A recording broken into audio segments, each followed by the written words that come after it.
Let me see. I don't know how we start this thing. Hi, welcome to Toolin Around. Sorry, hold on. Oh. Let's flip it. Matt Tucker rented a piece of paradise. It's as beautiful as they say. Hey. Hi. Just moved into 13B. 13B? With many dark secrets. From the creators of In Paradise, Bad Still Happens. You gotta get out of here. Comes Hawaii's ultimate renter's coverage. For you, your stuff, and your car. First Select Portfolio from First Insurance. Call your independent agent or visit fico.com/rent.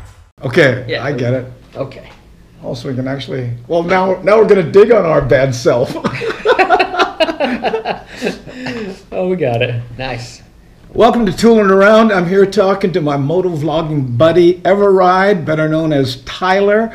And we're here at the Moto Mansion. And we'll talk a little more about that in just a bit. The last time we spoke, you know, you talked about how you had made the transition from being a teacher and having a teaching degree. And you said, hey, listen, I'm going to, you know, throw caution to the wind here and become a motovlogger. Yeah. You know, remember that? And you're sitting in your old garage and you said, hey, guess what? And then YouTube went through some changes in the algorithm because for those 2 years, you were doing pretty good. Yeah, YouTube changed the algorithm. YouTube's always been messed up. And, and I think before, you know, I said it was pretty much like pulling a slot machine. Once you pull the slot machine, your video either does well or it doesn't. It's just how many quarters can you pump in, how much time can you pump into YouTube. I think it's just as true now as ever. It's just they pay less. You put a lot of work into trying to figure that out. Yeah. You know, are you still doing that? Yeah, I read a lot of articles. That's a big part of figuring all this stuff out. It's not just writing, which is the best part, and editing, which is also pretty fun. But it's also a lot of research and trying to find out just all of the. There's so many tricks and tips, and you know what? I've given up on all that now. I still research, but there's so many people out there that are like, this is what you have to do. This is what you have to do. And one of my good friends, Daryl, says you've got to have 2 videos in a row that go viral. One video that goes viral, you'll get a few subscribers. 2 videos in a row that go viral, it'll be huge. So you got to plan it that way. And so I stress myself out thinking, oh, I got to get all these viral videos. And, you know, 2 in a row, I got to make sure I get my best ones right back to back. Isn't a viral video just happenstance, more or less? You know, like I said, it's just pulling the crank. For guys like me and you, for guys like Daryl, maybe he knows exactly what he's doing. And some of those guys just are good. They just have it down. But guys like me, in such a narrow niche, it's pulling the crank. Let's talk a second about your narrow niche. You know, I read your comments, and you know, I follow your channel, Everide, right? ADV. Is that what it is? Yeah, ADV. It's just short for adventure. Okay. Yeah. But you're the first one to admit that I am not the big time expert on this. I'm just a guy like you, and you know, evaluating stuff. I'm not fast. I'm not very professional in my writing. I'm trying to get better, but you know, it's just kind of like the average Joe perspective. I think that's why people watch YouTube. Not everybody wants to watch professional racers all the time because you're kind of like, well, I'll never be able to do that. You know? It seems inaccessible. Yeah, and so when it's just some schmo going around on a motorcycle talking to himself, it's less intimidating and it's more approachable. And, you know, if I was going to try to send a message to like Graham Jarvis or Chris Birch or something, or even meet those guys, I'd be like, oh my gosh, what? Because those guys they're fast, they're pros. But when it's, you know, I don't know, one of my other motovlogging buddies, and even some of those guys, I'm like, oh my gosh, it's Jake, it's Chase, what? They're so cool. And for me, it's a, you know, it's a big deal, but you know, I hope to be approachable. But I'm thinking that the vast majority of people are guys that are riding like you. Yeah. Isn't that a bigger market than someone who wants to, you know, do the Superman and all that? I think so.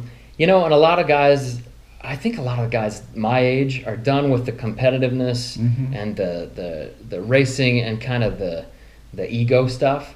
And I think a lot of guys just want to go out and ride and enjoy nature and have a good time with their buddies on a, you know. And judging by your channel growth, it seemed to be working. Yeah, well, that's another thing about the crank, right? Because I'll watch other YouTubers' channels just take off to be huge. I've seen guys go from just little channels to be the biggest motovloggers out there. You know, guys that were asking me for advice way back in the day when I had like 8,000 subscribers or something. And it's funny to just see channels blow up because people like certain things. What would those certain things be? Just craziness, wildness. I don't really do those things, but like, you know, wheelies. Well, wheelies, yeah, they're cool. But like, you know, if you get chased by the police or have an interaction with the police or no, those are good things. It's true. Yeah, for a YouTube channel, that gets subscribers. But there's something I kind of want to take it to here, which is a little bit interesting. That will equal, you know, hundreds of thousands, if not millions of subscribers and millions of views. However, are they quality views and quality subscribers? That is the change in YouTube that I actually like, where they're saying, no, it's not just about views anymore. It's about audience retention. It's about, what do they call that when people watch 3 or 4 of your videos in a row? There's a word for it. Yeah. And we're so good at it, we don't know the word. Exactly. That's how pro we are. That's right. Explain to those who may not know about the advertiser thing and how they're pulling away from the people who drop the F-bombs. Yeah, so the adpocalypse. So apparently there was some KKK video or something. I know nothing. I really don't know hardly anything about it. It's hearsay. But apparently there was like a super racist video, and YouTube doesn't screen the videos, so they just throw ads on whatever they get, you know. Yeah. And I guess Wall Street Journal pointed it out, and it was like, hey, YouTube, look at this. You're having these ads play for like baby wipes or something, I don't know, on this racist video.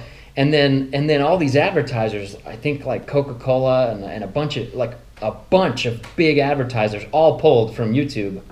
And so YouTube hit the brakes on anybody with potentially offensive content. So I was having videos flagged, and I try to be ultra family friendly. But you never, I was just going to say, I've never heard you swear. Right. But I've got a couple videos like dirty old men in enduro, which just meant they were dirty, and like sick old men in enduro. Just the title. The title alone, and they were getting flagged. And so I submitted them for review, and they were like, oh yeah, that's totally clean. He didn't mean like a dirty old pervert. He meant like a dirty guy. Actual dirty. Or this guy really was sick, because he was. Why do they own dirt? Yeah. Anyway, so I mean that's kind of the thing it was. I mean, it got so their drive to be family friendly just killed a lot of channels.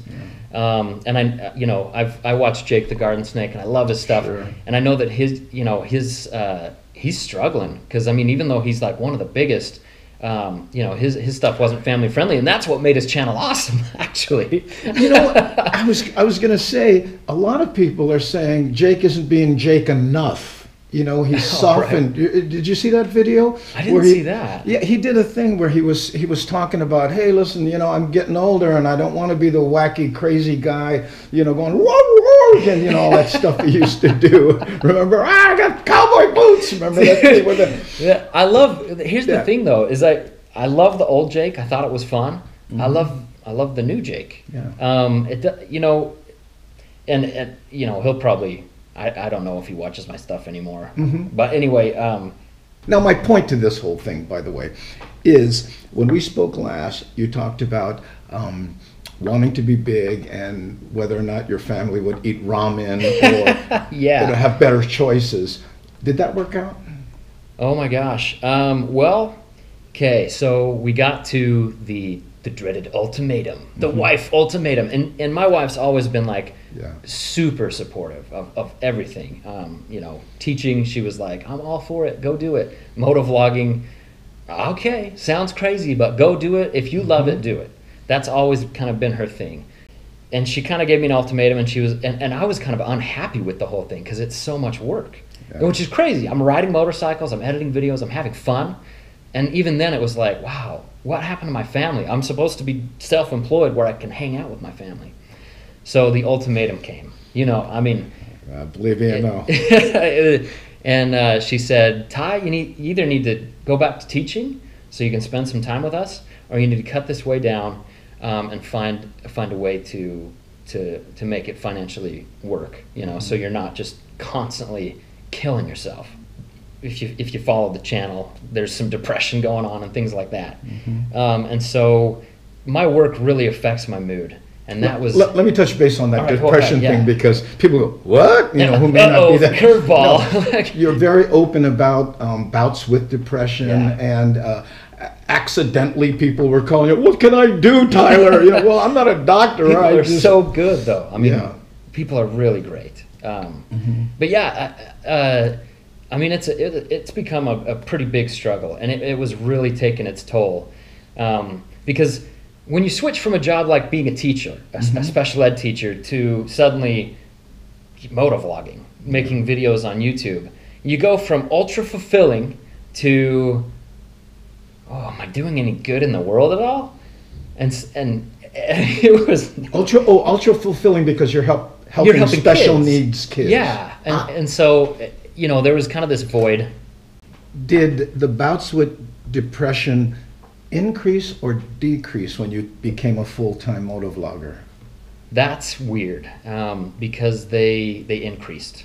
The stress was enormous.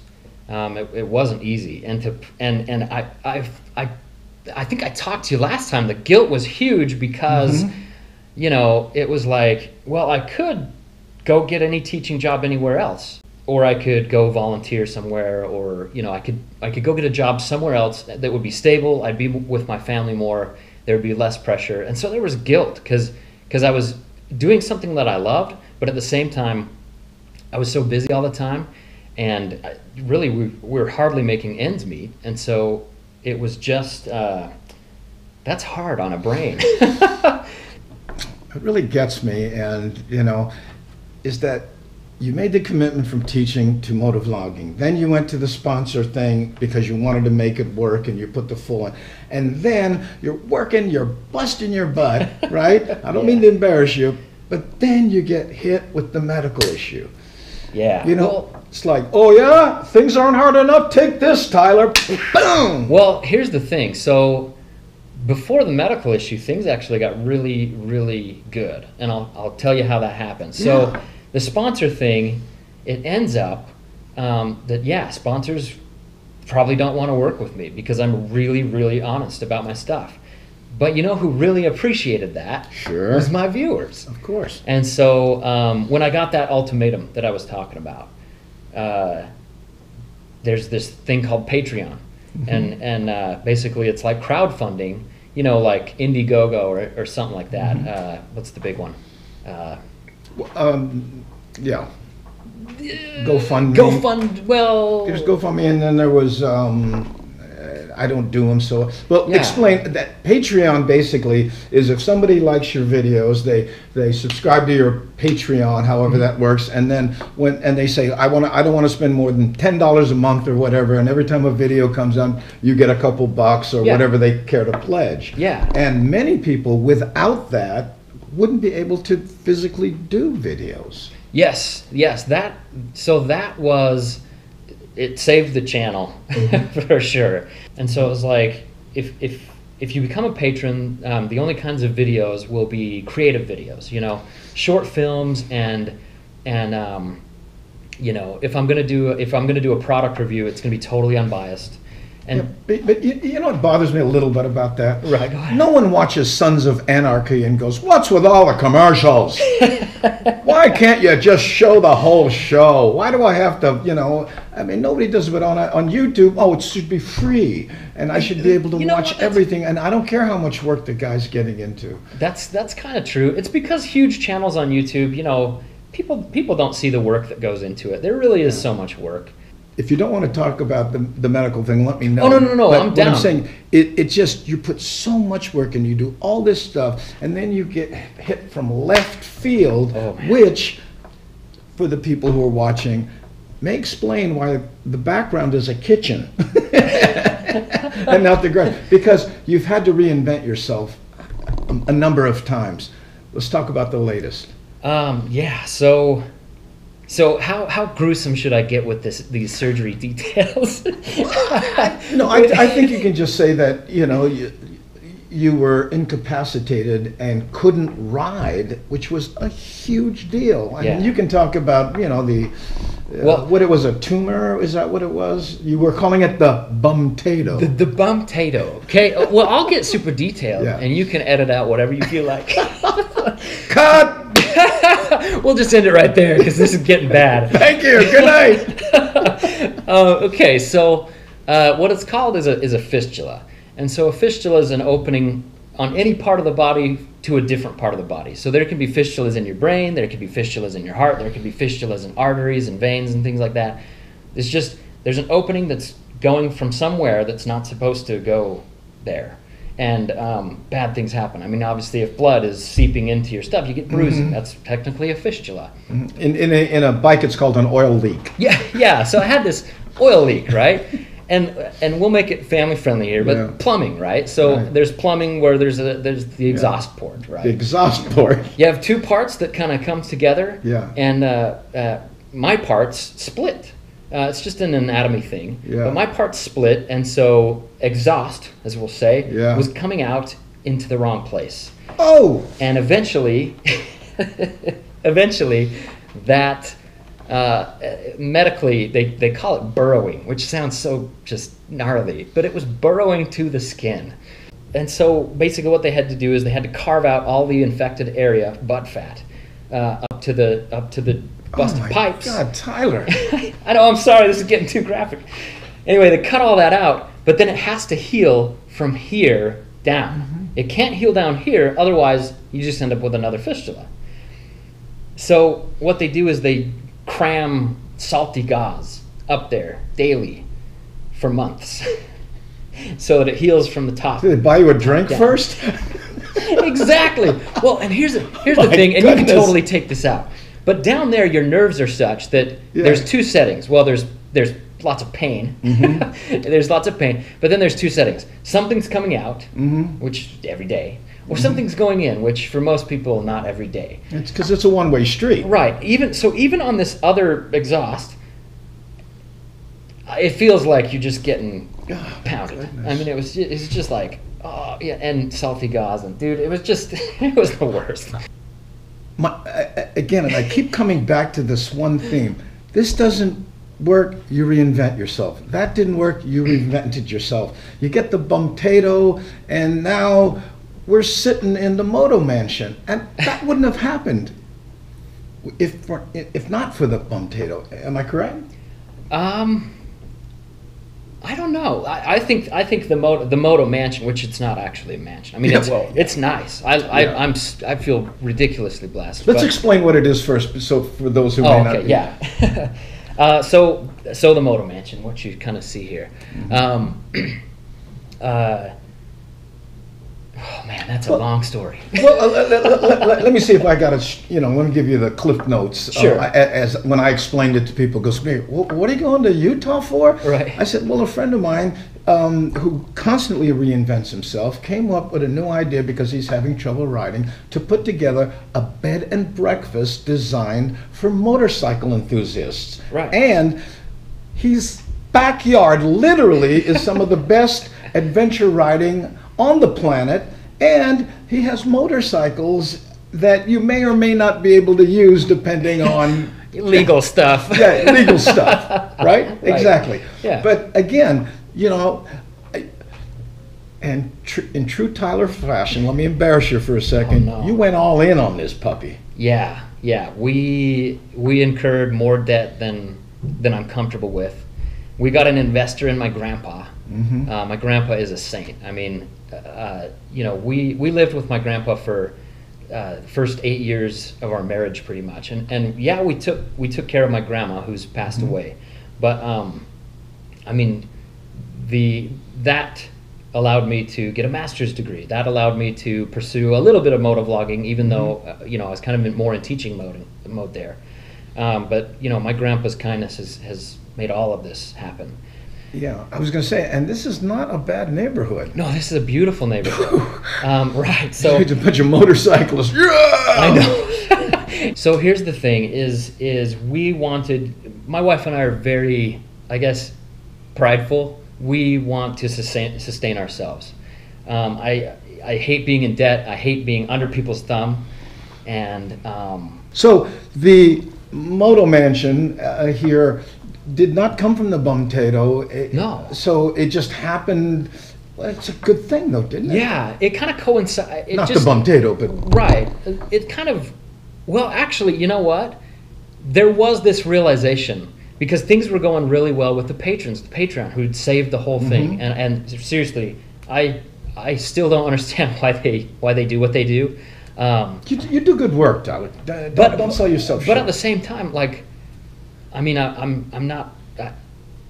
I don't know how to say this, but like, they're the ones that kind of made this whole thing possible. This is like they've invested in me and also my grandpa in a huge way. And this, in a way, is like, okay, if you're coming to St. George for a patron, I want you to pay less than a hotel, and I want you to not have to rent a motorcycle from the place that charges $250 a day. Like, I do have to charge because, like, you know, motorcycles take maintenance, but it's like I just wanted to give back. Like, you're not going to pay very much to come out, and I really want to meet people. That's the main thing. So here's the crazy part. I tell my patrons, I'm like, hey, you get this discount, and like 2 people booked. I put it out for like a year. Was I one of them? Yes, you were. You and one other guy booked, and I was like, oh my gosh. I'm so glad that we're doing the Airbnb thing, because if this was just my audience, just the patrons, like I'd planned on it being, right, we'd be toast. Again, back to the patrons and things like that. This is a reward for the patrons. I want to meet people, but it is when you get hit in the face or when you're hitting yourself with a hammer. I feel so good when I stop. It is like that. When you go through hard things, suddenly when things aren't hard, oh my gosh, life is sweet. Right? Well, you know, the Buddhists have this saying that when you're born, people should say, welcome to your first day of suffering. Suffering is good though, right? It makes you appreciate when you're not suffering. It does. It does. It does. It sucks. It sucks when you're in it. It does. But then when you're out, and you always get out, things are pretty good. So yeah. Thanks Good so much, stuff, Andy. Man, good to have you here.